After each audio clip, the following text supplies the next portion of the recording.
Now this is something that you rarely see every day. An archetype made as an homage to another previously older archetype. The sacred beasts are basically the GX version of the Egyptian god cards, and I know they're a bit flimsy on the design side. So yeah, they were used by Kagemaru first, and near the end of the season 1, and much later in the show by Yubel. And yeah, we'll say more about them when we actually get into their support cards, starting first with Uriah, Lord of Searing Flames, being the Slifer representative. Alright, this one cannot be normal summoned or set, must be special summoned from your hand by sending 3 face-up continuous trap cards you control to the graveyard, and cannot be special summoned by other ways. This card gains 1000 attack for each continuous trap card in your graveyard. Once per turn, you can target one set spell and trap your opponent controls, destroy that target. Neither player can activate spell or trap cards in response to this effect's activation. Alright, so this is actually the sacred beast that sees the least amount of plays during, well, especially during its inception, especially now, since continuous trap cards you usually run those which are meant to stay on the field or maintain a lockdown, so getting rid of them isn't a very good strategy on your part. And for all that, you get 3,000 attack beat stick at least, and which can once per turn pop a back row piece, which is not so amazing. Well, basically the back row popping effect is the same, if not worse, than Necros of Decisive Armor. I think Decisive Armor even banishes the face down card it targets, so yeah, not too sure about that, but if it destroyed any spell and trap, it would be a bit more better, but still nothing too impressive. And I can easily say that this is the worst sacred beast. Again, damn shame given my preferences and whatnot, and my color red being the favorite one. But I guess you can make a somewhat fun deck using the Phantom Knight trap cards and using this thing as its main boss monster. And yeah, this thing even had an anime effect where it can revive itself by sending a trap card from your hand or field to the graveyard, which would be absolutely lovely considering this thing's lack of anything else that makes it decipherable from anything else. Alright, the second best favorite sacred beast is Haman, Lord of Striking Thunder, representing the winged dragon of Ra. Cannot be normal summoned or set, must be special summoned from your hand by sending 3 face-up continuous spell cards you control to the graveyard, and cannot be special summoned by other ways. If this card destroys an opponent's monster by battle and sends it to the graveyard, inflict 1000 damage to your opponent. When this card is in face-up defense position, monsters your opponent controls cannot target other monsters for attacks except this one. Alright, so this one has a straight up imported effect of Mound of the Bound creator in itself, which makes it actually a very interesting card by far. I mean, burning 1000 damage by destroying anything with a 4000 attack beat stick is really admirable. And actually, for some time, this sacred beast saw the most amount of plays, because there are several how should we say, crappy continuous spell cards you can actually get in line in order to summon this. And in saw some incredible play in Crystal Beast decks, since, you know, and artifacts as well, due to their continuous spell card nature. So it was their primary boss monster next to Rainbow Dragon. So yeah, I mean, it was a very tolerable beat stick, and the defense position effect is flat out weird. You're rarely ever going to have this thing in defense mode if it is not forced there by level limit area B or no entry or anything else that might force it into defense position. If your opponent is probably gonna do something about it, it's probably gonna straight up remove it with a kaiju effect or something. And yeah, that's Haman. And the last sacred beast is Raphael, Lord of Phantasms. Cannot be normal summoned or set, and must be special summoned from your hand by attributing 3 fiend type monsters, and cannot be special summoned by other ways. If your opponent normal summons a monster, special summon 1 Phantasm token, fiend type dark level 1, 1000 attack and defense, for each monster summoned, but it cannot declare an attack. Once per turn you contribute 1 monster, this card gains attack equal to that original attack of the attributed monster until the end of this turn. So yeah, this is actually the best Sacred Beast monster, mainly because of its summoning condition, because recently there has been a very handy way to easily get 3 fiend type monsters onto the field, and it's actually one of the reasons why Phantom Sky Blaster recently got limited. And yeah, it's actually a fairly decent effect, and its attack boosting effect is actually built around attributing these Phantasm tokens, which you get for when your opponent summons a monster. Or you can just straight up not use the tokens and then instead use it for link spamming or as tribute fodder for other Sacred Beasts. And yes, there is encouragement to run all 3 of them, so we'll get to that. But before we get to that, let's get to their more recent support card, Dark Summoning Beast, which was an anime-only card for quite some time, and it was really questionable why didn't they import this, because it fixes so many of the archetype's problems. It's a level 5 fiend with 0 attack and defense, and you contribute this card to special summon any of the 3 Sacred Beasts from your hand or deck, ignoring their summoning conditions. Also, monsters you control cannot attack for the rest of this turn, and you can only use this effect of Dark Summoning Beast once per turn. You can banish it from the graveyard to add any of the 3 Sacred Beasts from your deck to your hand. You always want to run 3 of these at all times, along with a copy of Monarch Stormforth. So yeah, you basically summon this thing in order to basically summon any of the Sacred Beast monsters, which is probably gonna be Raphael most of the time, or Hamon.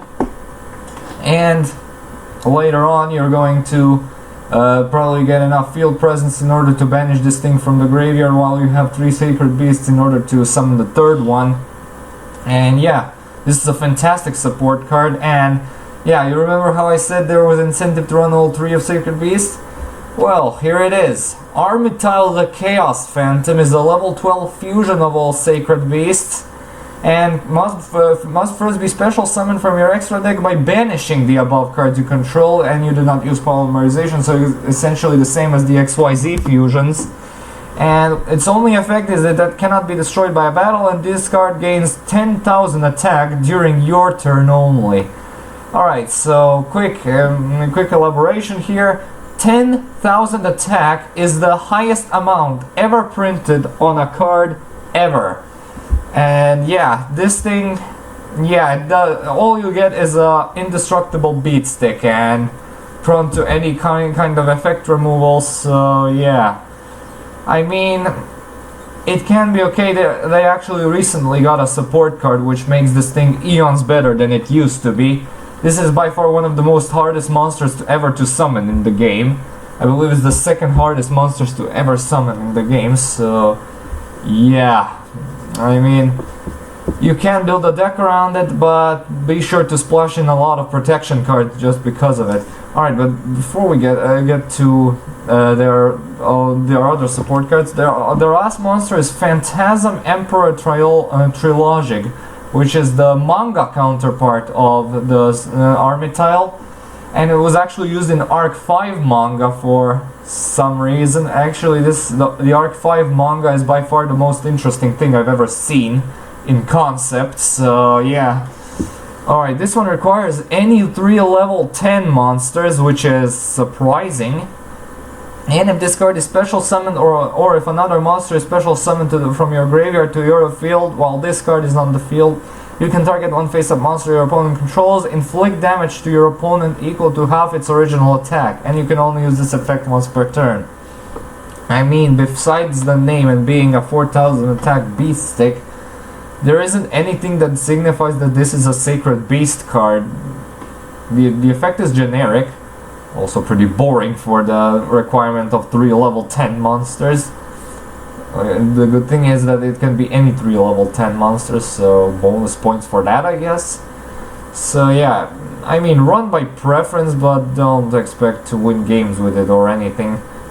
Alright, first up we have their first spell card, that being their field spell Fallen Paradise, released just recently. Alright, your opponent cannot target any of the 3 Sacred Beasts or Archetype the Chaos Phantoms in your monster zones with card effects. Also, those monsters cannot be destroyed by your opponent's card effects while you control them. If you control any of the 3 Sacred Beasts or Archetype the Chaos Phantom in your monster zone, you can draw 2 cards and you can only use this effect once per turn. So, as late support field spells for the shitty GX era archetypes goes, this is actually pretty damn busted. And I mean, in a very good way. It gives very nice and needed targeting protection to every member of your archetype except Dark Summoning Beast, which is probably intentional.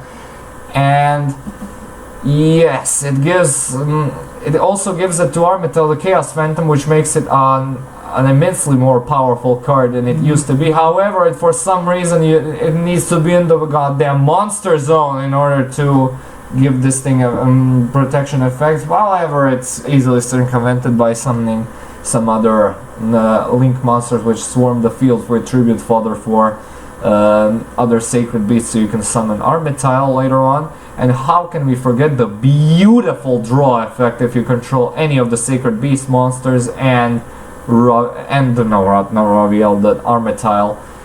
Yeah, it's basically beginning of your turn, you draw, activate this effect, draw twice more. Beautiful, simple and easy. Always run 3 along with 2 terraforming, and if you really feel like it, splash in a planet Pathfinder as well.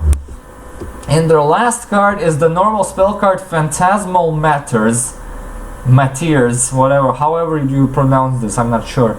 Activate only while you have 2 or more cards in your hand and you control a face-up Uriah, Lord of Searing Flames, or Hamon, Lord of Striking Thunder. Send your entire hand to the graveyard and special summon 3 Phantasmal Matters tokens, Fiend type level 1, 0 attack and 0 defense, in attack position.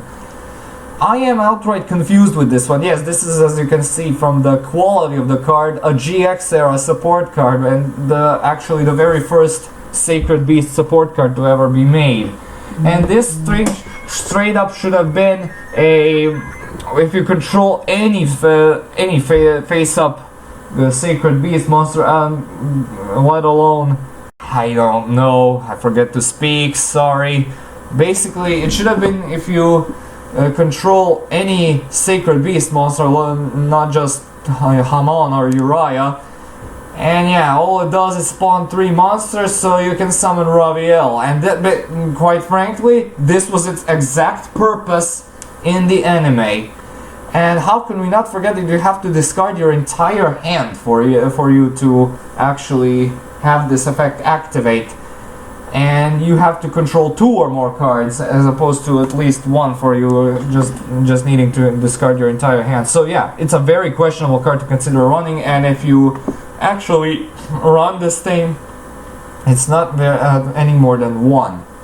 Alright, grades. Consistency is heavily boosted by Dark Summoning Beast, which is a level 5, and Stormforth is limited, but graveyard effect of Dark Summoning Beast is actually alright.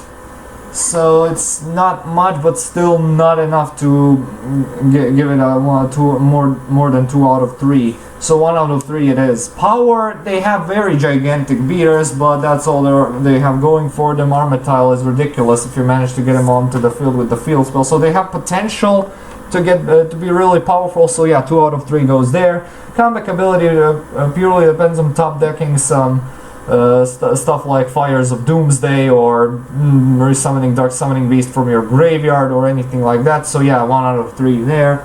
Protection is purely non-existent, so 1 out of 3 there. If you consider field spell protection, well, it is decent protection if you manage to get the Sacred Beast out in the first place, but mostly it's not that relevant. Well, Raphael is the easiest one to get out, so I guess 1 out of 3 still. But as for the versatility, I mean, there has been the recently released decks around Sacred Beast. There was actually one deck revolving around Sacred Beast, which was actually pretty busted in terms of how it functions and how it tops other decks. So that's the only variant they have going for it. It's on Mega Capital G's channel if you want to check it out. So yeah, the only thing they have going for them is the power, since versatility is also 1 out of 3. And will we see more Phantom Beast? No, not Phantom Beast. No, Sacred Beasts? I don't think so, given the fact that they barely have anything to work with. Maybe if they got some archetypal continuous spells and traps and some archetypal fiend monsters other than Dark Summoning Beast, maybe. But other than that, all we can do now is speculate. Thank you so much for watching. Stay tuned for more videos and updates. Comment, like, and subscribe. And as usual, I'll upload the next vid whenever I can. See you all, have a good day, and peace.